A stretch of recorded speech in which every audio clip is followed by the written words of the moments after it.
The hoodie and the contemptuous look, a costly mistake by a racist manager. Marcus slowly drove his SUV into the parking lot of Sterling Auto Group, a famous luxury car dealership located in the bustling commercial area of Scottsdale, Arizona. The scorching afternoon sun seemed to melt every surface. The windshield shimmered golden in the desert heat. Rows of billion-dollar sports cars parked in front reflected blinding sunlight. He parked in the back area, no nameplate, no reserve sign. No one knew the man dressed casually in a simple gray hoodie was the new owner of the entire dealership network. Marcus stepped out of the car with a relaxed stride, a thin hoodie, faded jeans, and dusty sneakers. Everything about him radiated an air of being out of place. But that was exactly what he wanted, a test. Inside the showroom, the air conditioning was running at full power. The atmosphere smelled of genuine leather mixed with premium polish. Each ceiling lamp shone down onto cars gleaming like crystal. And suddenly, everything fell silent as Marcus walked through the door. Eyes scanned him quickly like a barcode, and the conclusion was clear: not a potential customer. A young male employee whispered to his colleague, "Probably just another window shopper." Marcus heard clearly, but he didn't react. He'd heard similar comments since he was 17, when he was refused a chance to try on shoes because they didn't have his size. An old story, but the scars remained. From the opposite side, Karen appeared, her gaze cold and precise, like a security camera. Her perfect blonde hair, fitted pale gray suit, and high heels clicked against the floor, each step sounding like a metronome of authority. "Excuse me," Karen spoke, her voice slightly raised, the tone someone uses when asserting superiority over a perceived inferior. "Can I help you?" Marcus smiled. "I'm just looking at some cars." Karen's gaze drifted to his hoodie, a look Marcus had seen before, the look of someone who believed power was white. "We usually only display vehicles reserved in advance." Her voice was as icy as if the showroom were a museum and Marcus a lost visitor. "What kind of car are you looking for?" "I'm not sure yet." Karen pursed her lips, her smile glued tight. "It's just, the models here are all six figures and up. I could recommend some more economical, more suitable options for you." The word suitable echoed like a velvet-covered slap. Marcus gave a slight nod. "What exactly is suitable for me?" Karen paused, a moment long enough to reveal the truth, but she quickly recovered with professional confidence. "I meant nothing by it. I was just trying to save you time." Marcus scanned the line of cars, pausing at a silver coupe with custom wheels and a blood-red interior. He reached to touch the door handle. "Please don't touch the vehicles," Karen interjected immediately. Her politeness vanished. "If you're genuinely interested, we can schedule an appointment." "And what if I'm not genuinely interested?" Marcus asked, his gaze sharpening. "You think someone in a hoodie and sneakers can't buy a car here?" Karen was silent, neither denying nor explaining. Marcus withdrew his hand, sliding it into his pocket. "I'm curious what you'd suggest for someone like me." Karen's face tightened slightly. Her voice dropped lower, tinged with bitterness. "We have a used car branch in the northern part of the city. Prices would be more accessible there." Marcus smiled, a faint, sharp, humorless smile. He nodded, his eyes slowly scrutinizing each of her expressions, as if recording everything. "That's quite a bold assumption." The air thickened between them, ready to explode. Karen gripped her clipboard tightly and turned away. "I'll return with some suggestions." Her heels clicked faster, as if trying to escape her own mistake. Marcus watched Karen's figure recede, his expression calm, yet his eyes gleamed with cold intensity. He turned back to the silver coupe, seeing his reflection blurred in the polished paint, as if gazing into the false mask of this place itself. Interesting, he thought. They still haven't learned anything after all these years. He stood quietly in the showroom, hands in his pockets, eyes slowly drifting over each car. Not a hurried step, not a single complaint. Yet the whispers and furtive glances made it impossible not to notice. The silent judgment of a place that pretended fairness. The stares that still believed skin color was a measure of worth. Karen returned, clutching the clipboard as though it were the only shield protecting her from the prejudice she'd already exposed. She approached quickly, her expression awkward, like a bad actor in a play she'd staged herself. Here, she said, stopping a few steps away, as if afraid getting too close would somehow contaminate her.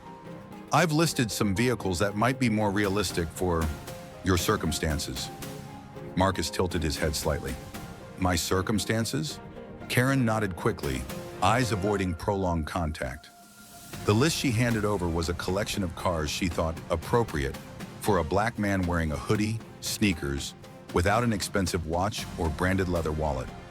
A used sedan, an outdated SUV, and a small silver hybrid that looked like something a fresh graduate salesperson might drive. Marcus skimmed it briefly, folded it, and slipped it into his pocket. He didn't say anything for several seconds. No words needed, his eyes said it all. Thank you for the effort, he said evenly, as if concluding a meaningless report. Karen looked briefly surprised by his lack of anger, but perhaps his calmness was more unsettling. She shifted her stance, hands on her hips, her voice lowered. Listen, she said, as if offering valuable advice. I'm just trying to be realistic with you. Sterling Auto Group isn't for everyone. I don't want you to leave here with false hope. Each word hissed through her teeth. Not for whom? For black people? Or only for those who knew how to pretend? Marcus looked straight at her, his voice low but clear as ringing steel. And what exactly makes you think I don't belong here? Karen blinked. I've been doing this job for 20 years. I know when someone is dreaming beyond their means. Means, Marcus echoed, tasting the word slowly. I think you're confusing reality with prejudice. A flicker of irritation crossed Karen's face, but she forced a smile, still appearing as though she was in control. All right, Marcus said, his voice suddenly as light as smoke. Can you let me speak to the owner? Karen laughed as if it was the most ridiculous question she'd ever heard. The owner? Trust me, they don't have time for everyone who walks in here dressed like that, she said, her eyes sweeping over his hoodie again. Marcus nodded, keeping his voice even. Then why don't you call them and tell them I'm here? I think they'll want to see me. Karen hesitated briefly, then shook her head, no longer hiding her annoyance. Sir, I've already been more than patient. I have other customers, serious customers to attend to. If you don't have a specific need, I'm going to have to ask you to leave. Her threat fell into the air like a pair of scissors cutting the tension. Marcus didn't back down. His eyes, metallic and firm, quietly pierced through Karen's facade of politeness. Fine, he said, taking his phone out of his pocket. I'll call them myself. Is this guy crazy? Or could it really be? Karen's startled brow furrowed. Are you kidding? Who are you calling? The owner, Marcus replied, putting the phone to his ear. This won't take long. Unease began crawling up Karen's neck, an itch she couldn't scratch. Her lips twitched slightly. A young receptionist glanced over, tilting her head curiously. Yes, it's me, Marcus spoke into the phone, his voice shifting to something warmer and professional.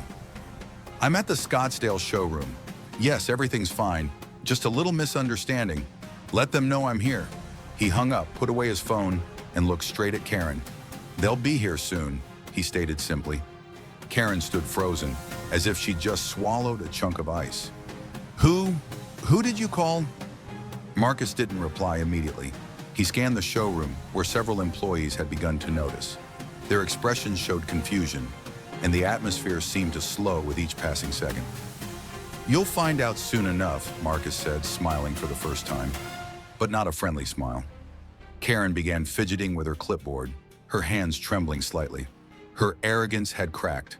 The white confidence she held was starting to crumble into pieces. Meanwhile, Marcus stood quietly next to the luxury SUV, his demeanor unchanged, except now the air around him felt like a storm brewing. Some employees started whispering, occasionally glancing at Marcus. Not with disdain this time, but with concern. The showroom air felt frozen, pinned by something invisible yet heavy. Then the door swung open. The rhythmic click of leather shoes echoed on the tiled floor, each step slicing through the tension. A brown-skinned man in a navy suit walked in, posture dignified, gaze sharp yet warmly approachable. Mr. Reed, he greeted, his smile brightening the room, breaking through the frozen atmosphere. It's great to see you. Marcus stepped forward to shake his hand, the handshake slow yet firm. He smiled slightly, but his eyes carried an undeniable sharpness. Thanks for coming, Daniel. Perfect timing. The entire showroom fell into stunned silence. A female employee dropped her pen. Karen stood as rigid as a statue, her clipboard nearly slipping from stiff fingers. Daniel was the regional manager, and now he stood greeting the owner. You, Mr. Reed? Karen's voice was hoarse, as though her throat had just frozen shut. Daniel turned to her, his expression becoming stern, all trace of his smile vanishing instantly. Karen, I see you've already welcomed Mr. Reed, he said, each word like tapping on a glass table. Karen stood frozen. I didn't know. Daniel interrupted, his voice low, carrying deep disappointment. You didn't know he's the person who just acquired the entire dealership network?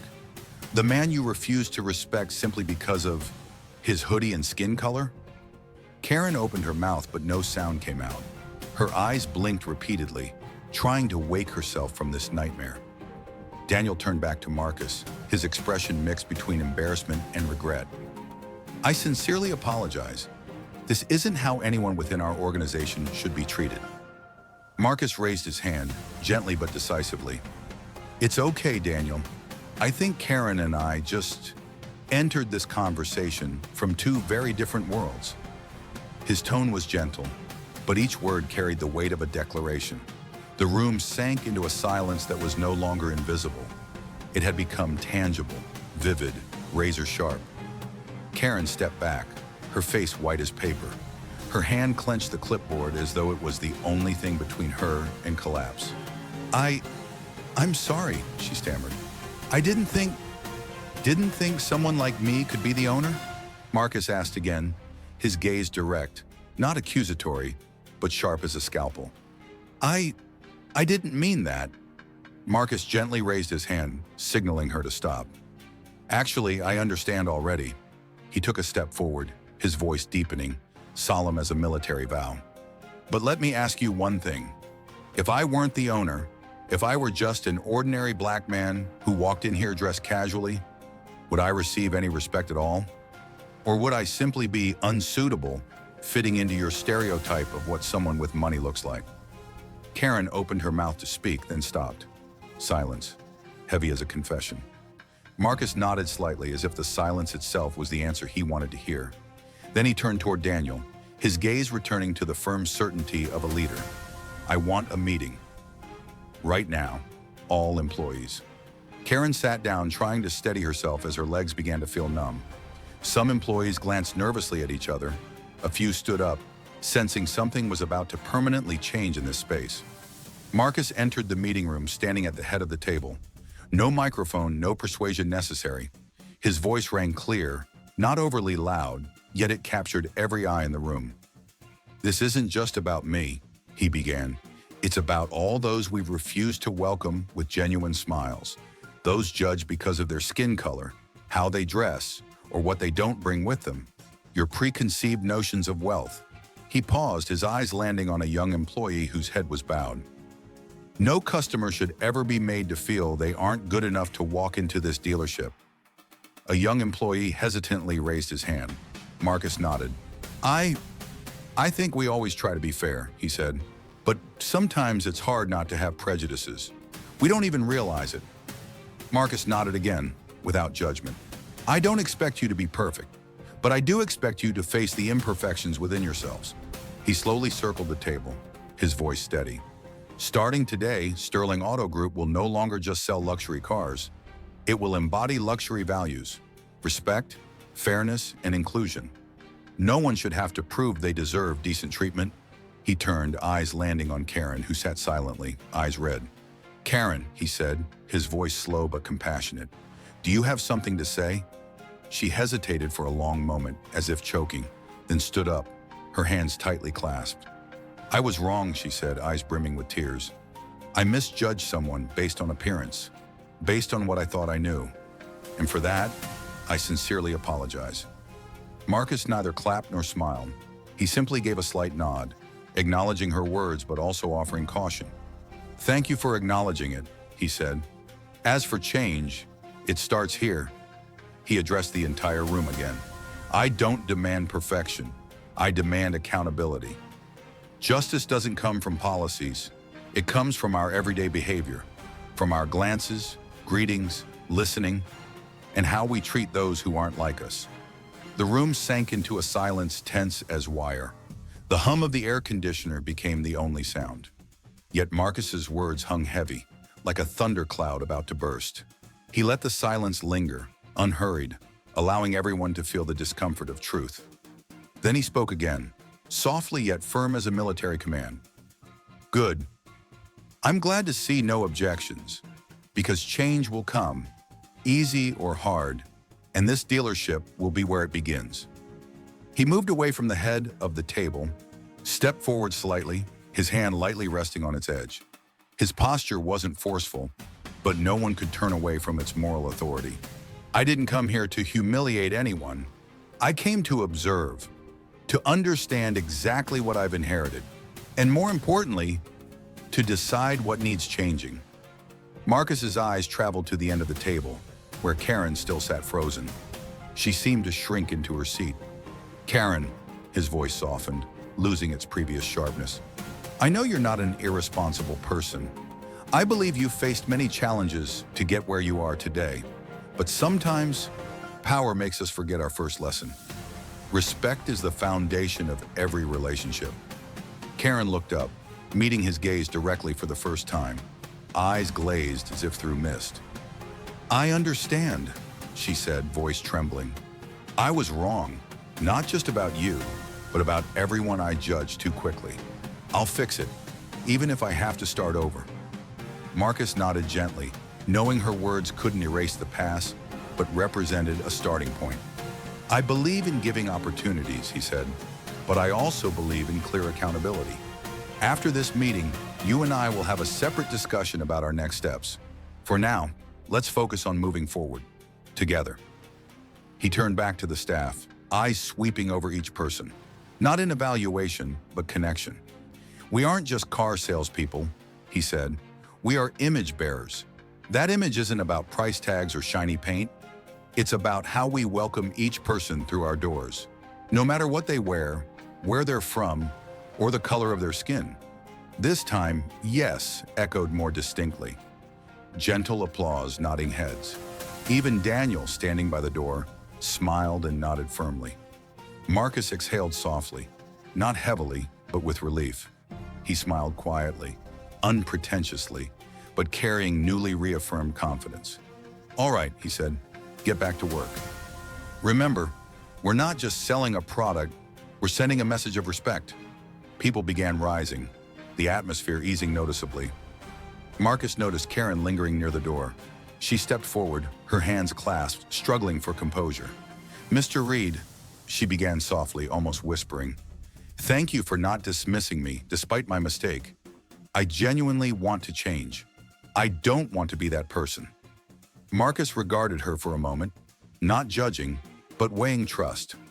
I hope you're sincere, he said, because people can forgive actions, but stubbornness is harder to forgive. This time, words aren't enough. I'll be watching actions. Karen nodded, tears welling. I understand. Marcus watched her leave, then turned to Daniel. Prepare an all-staff meeting for next week, he said. I want everyone to clearly understand what's expected, not just on paper, but in daily practice. Daniel smiled, clear admiration in his eyes. I'll handle it, boss. Marcus walked out of the meeting room, returning to the showroom. The afternoon light reflected off the polished cars, faces no longer indifferent. For the first time that day, Marcus felt at ease, because now what he was building wasn't just a dealership, but a place where people would be seen through fair eyes, not stereotypes. And if change was a difficult path, he was ready to lead the way.